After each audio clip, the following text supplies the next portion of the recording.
Hello viewers, আসসালামু আলাইকুম। আজকের পর্বে আমি আপনাদের সঙ্গে শেয়ার করব ডিম ভাপা রেসিপি। যখন আপনাদের হাতে সময় না থাকবে তখন আপনারা এই রেসিপিটা বানিয়ে নিতে পারবেন মাত্র 10 মিনিটেই। তাহলে চলুন দেখা যাক ডিম ভাপার রেসিপিটা। প্রথমে আমি 4টা ডিম নিয়েছি। ডিমগুলো এখন ভেঙে ফেটিয়ে নিব।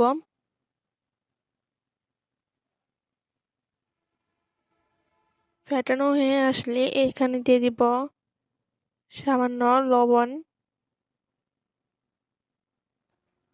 লবণ দিয়ে আবারও কিছুক্ষণ ফেটিয়ে নিব। এখন আমি একটি প্যানে পানি গরম দিয়ে একটি স্ট্যান্ড বসিয়ে দিব এবং বাটিটা এখানে দিয়ে দিব ডিমটা ভাপ দেওয়ার জন্য।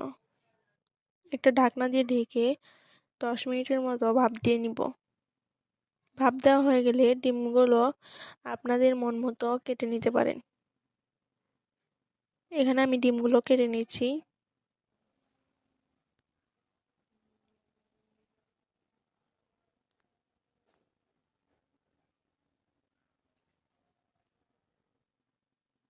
ডিমগুলো কাটা হয়ে গেলে আমি এখানে কিছু আলু নিয়েছি।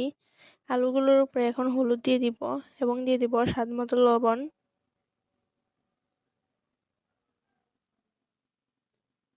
এখন আমি একটি কড়াইতে তেল গরম করে নিব। তেলটা গরম হয়ে আসলে এতে আলুগুলো দিয়ে দিব। আলুগুলো এখানে আমি লাল লাল করে ভেজে নিব। ভাজা হয়ে আসলে আমি নামিয়ে নিব আলুগুলো।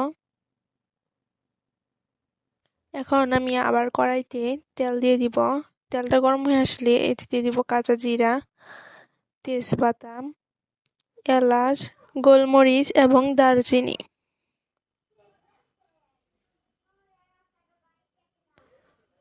এগুলো দেওয়া হয়ে গেলে এখন দিয়ে দিব পেঁয়াজ কুচি, মরিচ কুচি,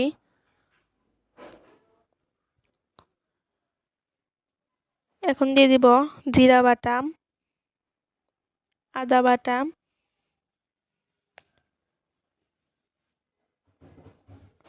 এবং আদা কুচি এবং আরও দিয়ে দিব হলুদ গুঁড়ো, মরিচের গুঁড়ো, ধনিয়া গুঁড়ো।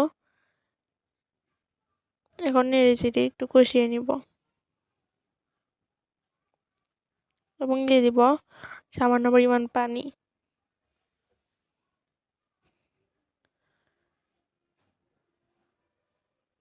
আর দিয়ে দিব স্বাদ মতো লবণ। লবণটা